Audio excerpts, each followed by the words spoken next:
النحس ده سره باتع ونحسه باتع من يوم ما طلع علينا بجد، من يوم ما طلع بساعته الاوميجا ولبس البدله السوداء وسود عيشتنا كلها. الراجل فعلا نحس. الموضوع ما ينفعش تفسره على انه صدفه. الصدفه بتبقى مره مرتين ثلاثه، انما ده كعبة صدف، كعبه محني. منين ما بيروح نحس. من اول ما شفناه في 2013 حوادث قطارات عنيفه، مع العلم ان معظم القطارات كانت واقفه لو فاكرين. سقوط طياره حربيه في الاقصر، مع العلم ان بقالنا 40 سنه ما حاربناش. اغلاق جميع فنادق الاقصر في موسم السياحه. زلزال خارج حزام الزلازل، مع العلم ان بقالنا 21 سنه ما حصلش عندنا زلازل. غرق 12 طالب في معديه في سوهاج. هزيمه المنتخب ب6 اهداف من غانا لاول مره في التاريخ. حتى الكوره يخرب بيتك. سرقه الحكومه لبث المباراه، فاكرين؟ سرقنا البث. والفيفا بتغرم مصر 3 مليون دولار. كل ده وهو لسه بيحكم من غير ما يبقى رئيس. كل ده قبل ما يبقى رئيس. خش لي بقى على فتره الرئاسه. السيسي يزور المانيا في نفس اليوم. المستشار الالماني هيلمت كول بيدخل العنايه المركزه بمستشفى هايدلبرج اللي كان بيتعالج فيه مبارك. طلع في الاسانسير مع ميركل، الاسانسير يعطل. خلي بالك، المانيا ملكه المواتير، فخر الماكينات. يركب السيسي يوقف الدنيا بحالها. يومها ميركل قالت الاسانسير عطل، مع ان ده ما بيحصلش عندنا كتير. هي اتحرجت تقول ما بيحصلش عندنا خالص. بوما خش على روسيا. السيسي يزور روسيا ويحضر العرض العسكري لعيد النصر رقم 79. دبابه تولع اثناء العرض العسكري، تولع دبابه في اقوى جيوش العالم تولع في العرض العسكري، مش في حرب. غراب ولا مش غراب؟ خش لي على اوروبا.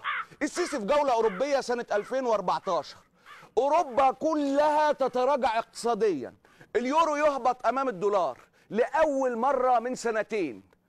بوز غراب. ايه ده؟ ارجع لي تاني، ارجع لي تاني يا ابو حميد. بص كده معايا التواريخ بتاعت الصحف. الباشا في جوله اوروبيه، بالتحديد في 24 نوفمبر 2014، واليورو ينزل قصاد الدولار برضه في 24 نوفمبر 2014. في نفس اليوم 24 نوفمبر اول ظهور لمرض الايبولا في ايطاليا وهو هناك. كعبه محني. خرب لهم الاقتصاد وخرب لهم الصحه ومشي. لو قعد شويه كانت اوروبا كلها ولعت باللي فيها. خش لي بقى على الزيارات العربيه. شوف التجميع. السيسي بيزور الكويت في يناير 2015. بورصه الكويت بتنهار في يناير 2015. السيسي بيزور الامارات في مارس 2014. بورصه دبي بتشهد اكبر انهيار ليها على مدار السنه. خش لي على اسيا. هيخلص على العالم كله، ما سابش حته. خلي بالك المره دي النحس مرتبط بزياره الناس للسيسي، مش زياره السيسي للناس. يعني اي حد بيشوف وشه في اي حته بيلبس في مصيبه. رئيس وزراء اليابان بيزور مصر ويقدم للسيسي منحه 200 مليون دولار. كتر خيره. في نفس اليوم استهداف مواطنين يابانيين في سوريا وقتلهم، الله يرحمهم. بيقتل وهو سايب ايده، ما شاء الله عليه. سايب العالم كله يا عمي. سيبك من كله، سيبك من اسيا واوروبا وافريقيا والدول العربيه وجزر المالديف، سيب كل ده. خلينا هنا. السيسي يفتتح تفريعه قناه السويس. بعدها بيوم واحد كراكه بركات تغرق. كراكه بحالها بتغرق. كراكه يا مفتري غرق امها. 15,000 قتيل و60,000 مصاب في مصر ضحايا حوادث الطرق. مين اللي بيقول؟ دي منظمه الصحه العالميه مش انا.